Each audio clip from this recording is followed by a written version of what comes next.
Franklin berbohong.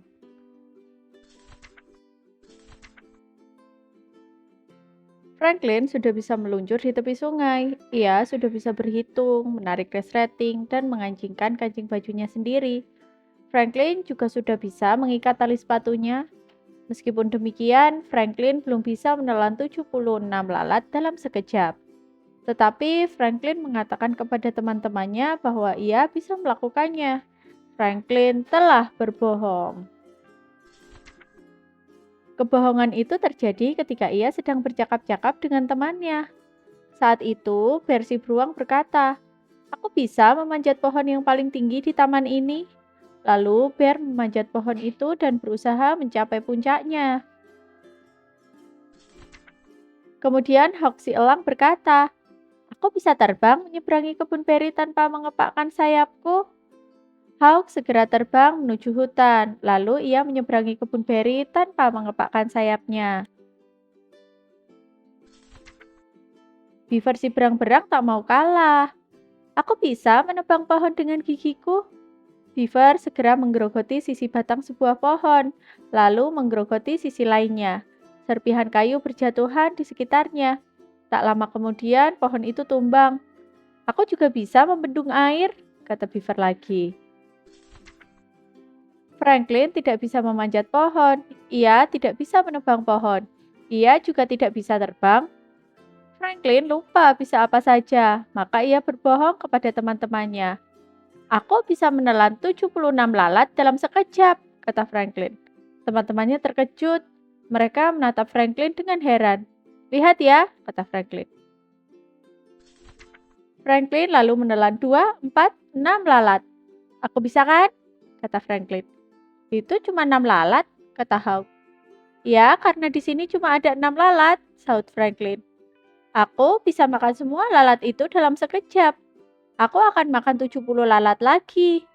"Coba tunjukkan," pinta Beaver. Franklin mengerutkan dahinya. Sebenarnya tidak ada kura-kura yang bisa menelan 76 lalat dalam sekejap. Sama sekali tidak ada.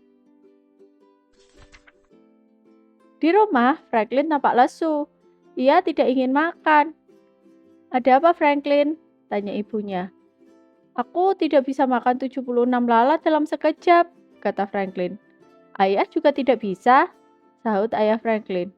"Ibu juga," kata ibu Franklin. "Tapi tidak ada yang meminta ayah dan ibu makan 76 lalat," kata Franklin sedih.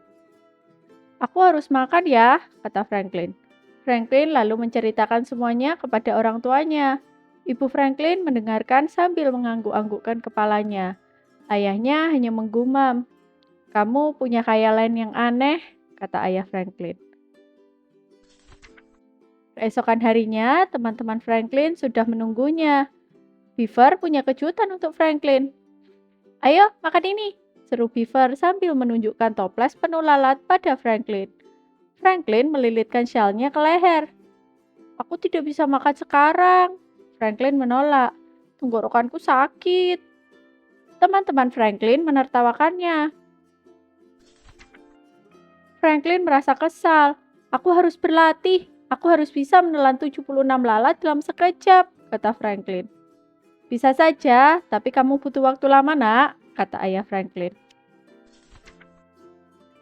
"Aku tidak akan bermain lagi dengan teman-temanku. Aku mau berlatih menelan lalat saja," kata Franklin pada ibunya. "Boleh saja, tapi kamu akan kesepian," kata ibunya. "Aku akan bilang kepada teman-teman kalau aku berbohong," kata Franklin. "Ya, lebih baik kamu jujur saja," sahut ayahnya. "Tunjukkan kepada teman-temanmu apa yang bisa kamu lakukan." Hari berikutnya, teman-teman Franklin menunggunya lagi. "Aku memang tidak bisa makan 76 lalat dalam sekejap," kata Franklin mengakui. "Tapi aku bisa makan 76 lalat." Teman-teman Franklin hanya mendesah. "Ini sungguh-sungguh, kalian tidak percaya?" kata Franklin. Franklin segera berlari pulang. Ia mengambil mangkuk, tepung, susu, telur, madu, dan lalat-lalat itu. Kemudian ia menuang, mengaduk, menggulung, lalu memanggang. Ternyata Franklin membuat kue lalat. Akhirnya kue itu masak dan siap dimakan. Lihat ya, kata Franklin sambil memakan kue itu. Teman-temannya melihat Franklin makan kue itu sampai habis. Aku bisa kan? Kata Franklin sambil membersihkan bibirnya. Hebat sekali, kamu bisa apa lagi? Tanya Beaver. Franklin berjalan dengan penuh kemenangan. Hampir saja ia berkata bisa makan 2 kue lalat sekaligus.